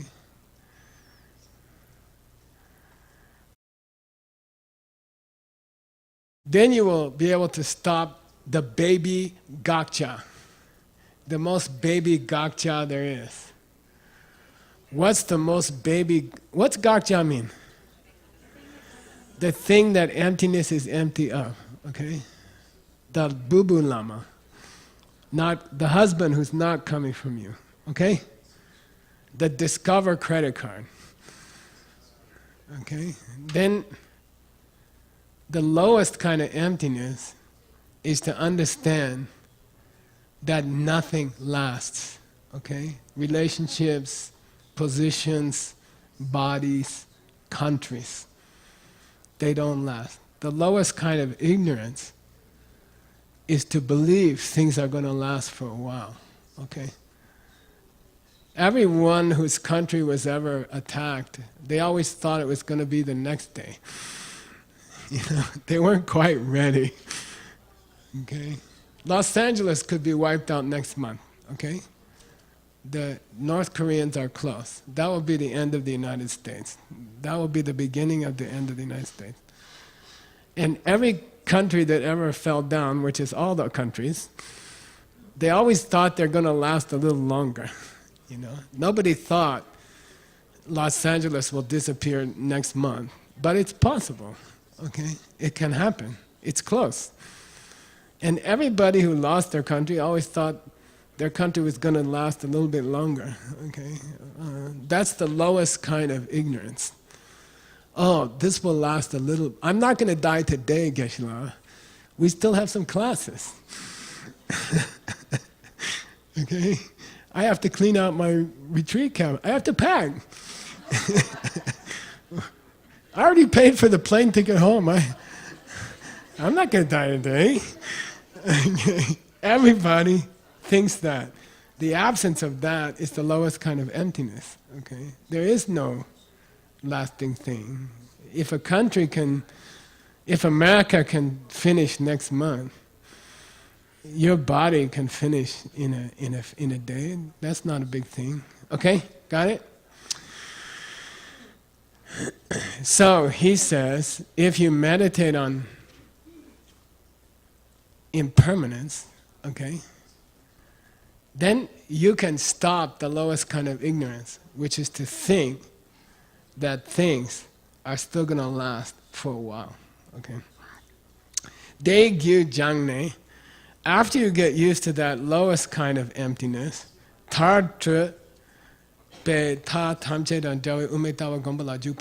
then you're ready to start on higher kinds of emptiness. Okay? Like the husband who didn't come from me. Okay? You start with the lowest kind of emptiness. The world is empty of things that are still going to last a while, Geshe-la. Okay? Then you get used to gakcha, canceling gakcha. Geshe Michael, who's going to last for a while, still doesn't exist. You get used to that emptiness, that space. No, doesn't exist. Then you can move to higher gakchas. What's the highest gakcha? Second husband in the kitchen. Okay? A husband who's yelling at me because he wants to, because he's stupid. He's a phantom husband. Okay? All right? Okay. Lam tu mon, now he doesn't stop there. Okay? He just connected impermanence to suffering to emptiness. He should be finished. But he says, by the way, you have to go further after you cancel the second husband. That's not the end of the Buddhist path. Okay? If you want to wait millions of years to become a Buddha, you can stop there with the husband. Okay? But if you really want to become a Buddha, ngak lam la lob, ngak lam. Huh? Yeah, you have to study the secret teachings. You have to study the secret teachings, okay? Lob and senang, then go back to impermanence, okay? Of you, of your body, of your life, okay? Why?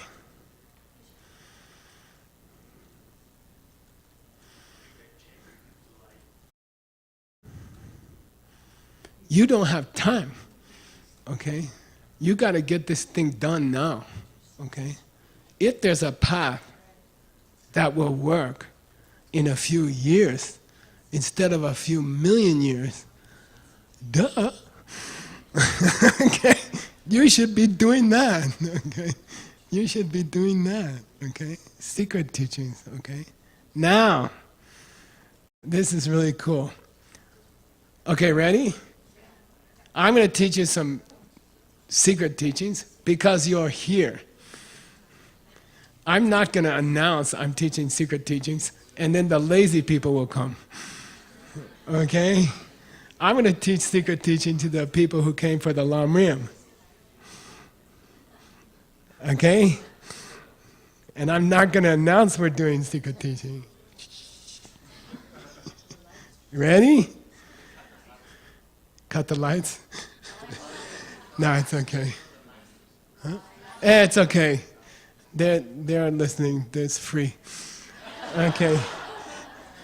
What's the gakcha in the secret teachings? Yeah. Something ordinary, normal. Okay?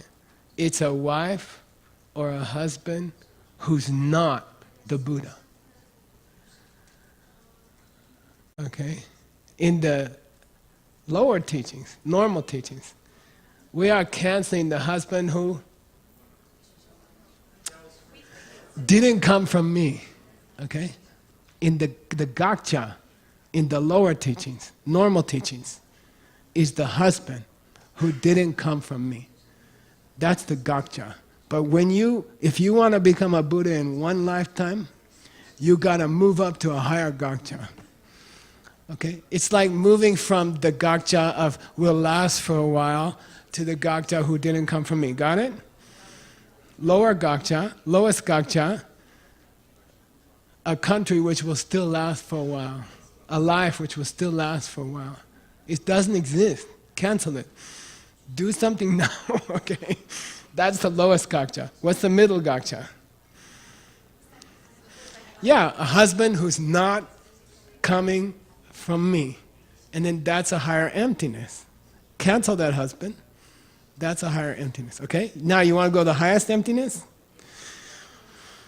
What's the third gakcha, highest gakcha? A husband who is not already a Buddha.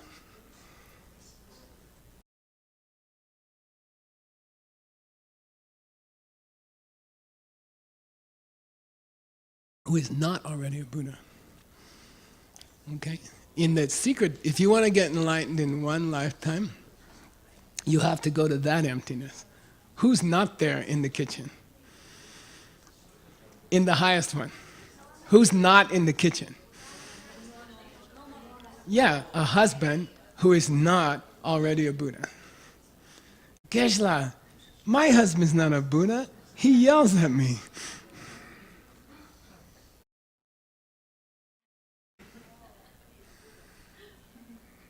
Okay? And for that you need. Why don't we meditate on the Lama's bad quality in the lion's den? it doesn't help you, okay? Don't smell fart twice. If you're sitting next to Tim and he had some bad food yesterday, and you smell something, he make a boop boop boop. Then you don't go like, "Is that you, Tim? Is that you, Tim?" Okay. Don't do that. There's no benefit. Okay. Just kind of. Just kind of move away a little bit. Get your air from the other side. Okay. So it's a principle in meditation that you should meditate on something sweet, something beautiful, okay? Somebody's good quality. Don't waste your time in meditation thinking about Tim's fart yesterday. Okay? It's not going to make you Buddha. Okay? Don't waste your time. I mean, just an example, okay? Everybody farts, okay? So it doesn't help you, okay? Now, is your husband really Buddha? Yeah. To be honest, you can't prove it, and you can't prove it's not true. To be honest, let's be honest. Unless you can read his mind, unless you can see past and future lives, you don't know. Let's be honest, okay? If you're a normal person, we don't know, you know? Yeah, maybe he's husband, maybe he's Buddha. Maybe he's not Geshe, I don't know, okay? Is it possible, if he's a Buddha, that sometimes he will say bad word to you? Yeah, possible. I mean, I'm not saying it's a proof, okay? Possible he's just normal stupid guy. It's possible, okay? And normal stupid guy will say stupid things, okay? We can accept that. But if he's a Buddha, is it possible sometimes he will say bad things to you? Yeah. What if he does, if he's a Buddha, and if he says bad things to you, why is he doing it? He's forcing you to think about Kongxing. He wants you to understand emptiness, okay? I mean, it's possible. Possible he's just a stupid guy, okay? Each is possible, okay? Now, using the lion's dance example, okay, of the teacher, is it more useful to believe?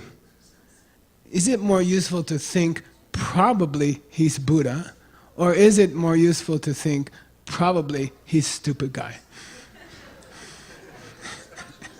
Which is better for you? Yeah, okay, okay. That's Tantra, okay? You want Tantra? You didn't even have initiation, maybe. That's Tantra, okay? Why are we talking about that? Because this writer says, move up to a higher Gakcha, okay? He says, not only is impermanence connected to suffering, connected to emptiness, but they're all connected to higher Gakcha, okay? The husband who's not a Buddha. Okay? So what's the higher emptiness? That's the higher dependent origination. What's the higher emptiness? There's no husband in my kitchen who's definitely not a Buddha. Okay? That's the highest emptiness. Okay? Got it? Is it true? Is it true that there's no husband in your kitchen who is definitely not a Buddha? Yeah, it's true. Unless you can read his mind, you know, and the Buddha's not showing you a different mind.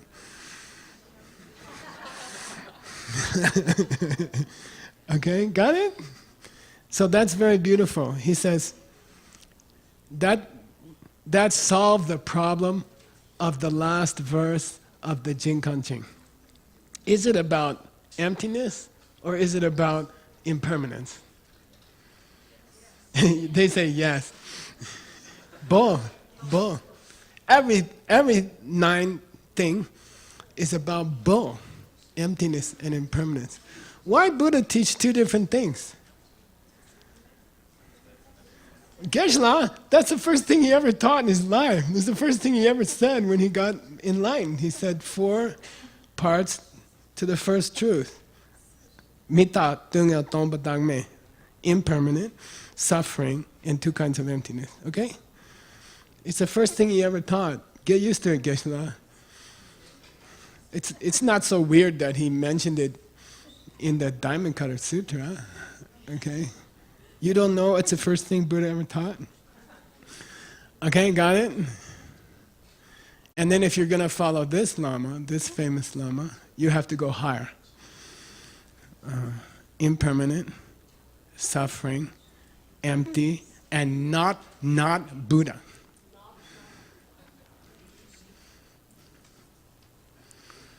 Not Buddha.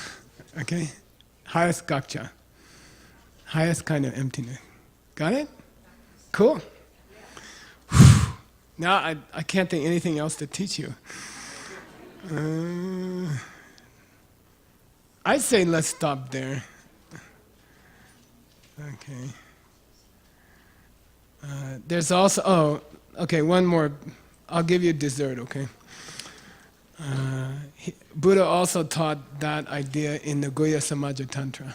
Okay, what we just talked about, everything, is in the Guhya Samaja Tantra. Okay? And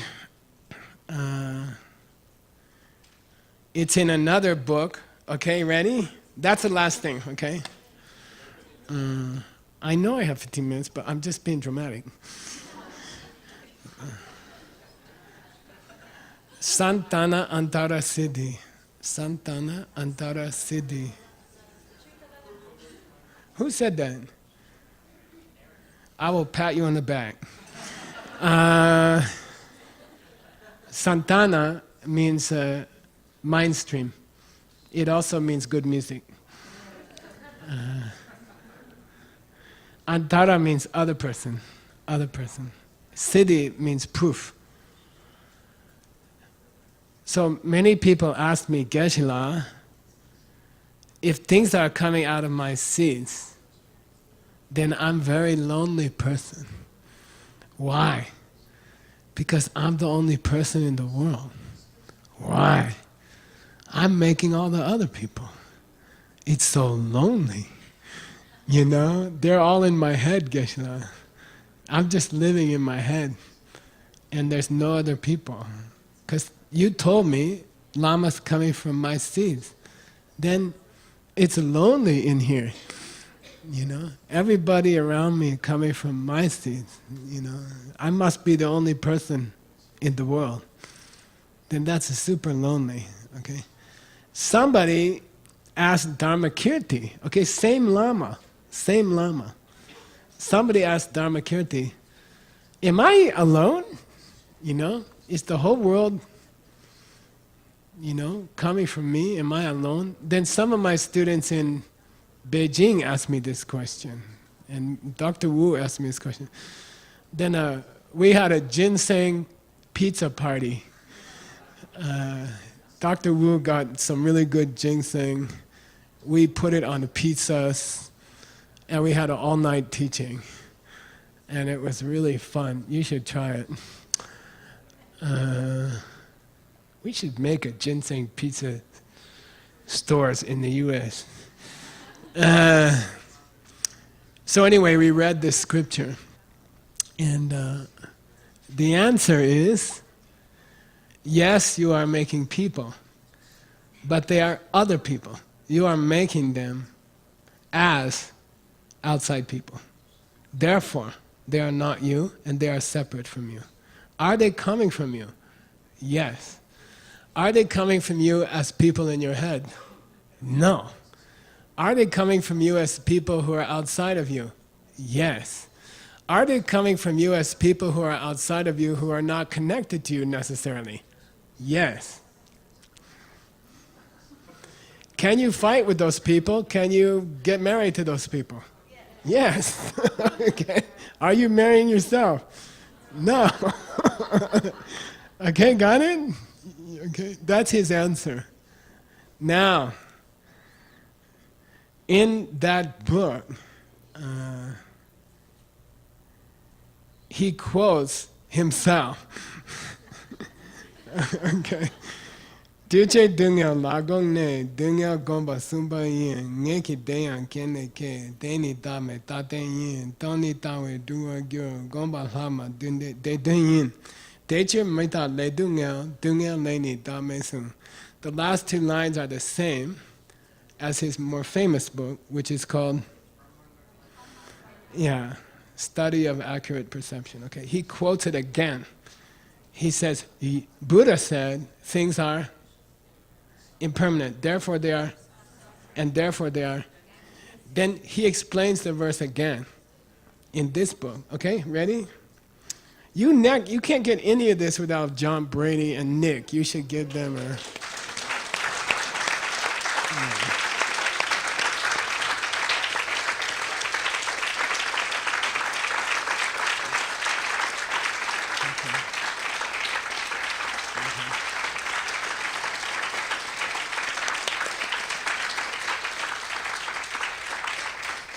All right.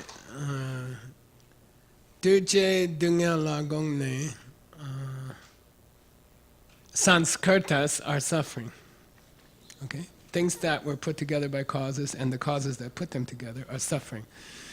Dunga gomba sumbayin. You should meditate on this suffering. Ngeki dayan ken leke. Ngeki dayan ken leke. Deni dagme tadayan. My own suffering has come from the same causes, and you can also read it as my own Buddhahood came from the same causes. Okay? Buddha. Deni dagme ta denyin. You want to know what's the foundation for seeing emptiness? Understand impermanence and suffering. Okay? Tongni tawe dua gyur. The understanding of emptiness, which is based on an understanding that nothing lasts, will free you from the wheel of life. Okay? Got it? Gomba Lama De Dunyin. There is no form of meditation in Buddhism which is not connected to this.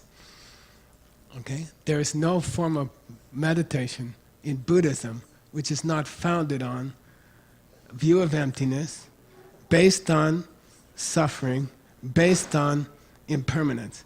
Any other meditation is not Buddhist. Who said that? Buddha. Okay. That's why I taught that suffering is based on impermanence and emptiness is based on suffering. Okay? Last comment, then I'll let you go. By the way, what do we teach people at the SCIM teacher training?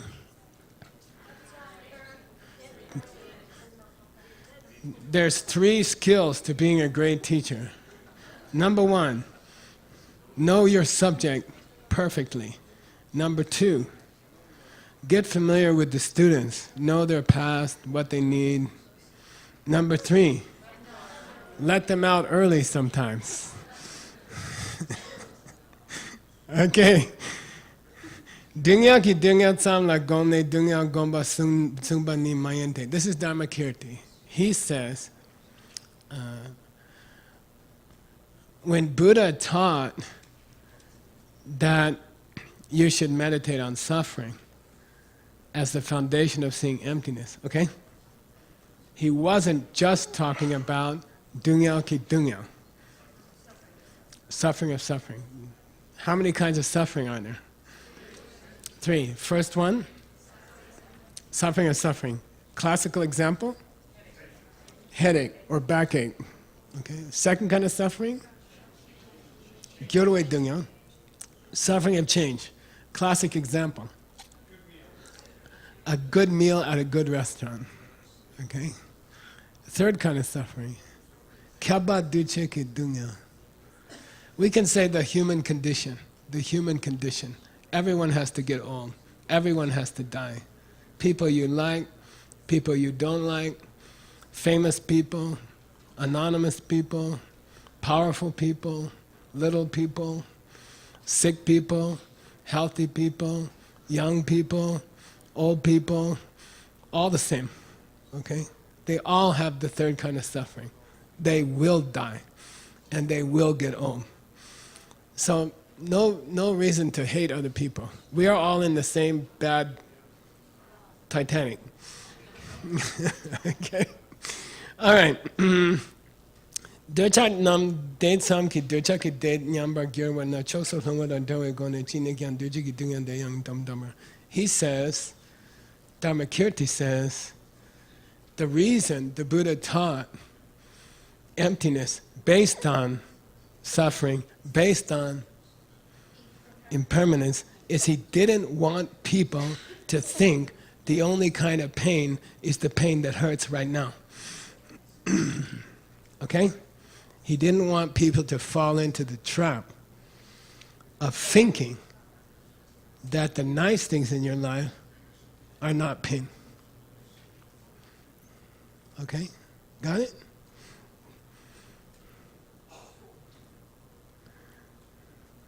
And we kicked butt on... What were we on? Yeah, the do. We finished the do. But in finishing the shortest, most obvious one, okay, we also finished what? We finished the mystery of the verse. Why is he mixing up examples for impermanence with examples for emptiness? Okay? Is he confused? You know, is Buddha confused? You know, he can't get his metaphor straight. Okay, so just to review, we used the simplest one, the do, as an excuse to go answer that question, mainly from Dharmakirti, okay? Mainly from Dharmakirti, okay?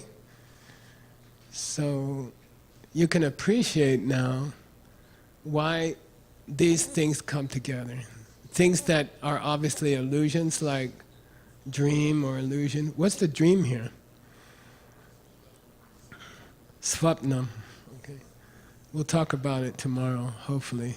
Okay. And Maya. Okay. Why is he mixing illusion metaphors with avashaya, which is what?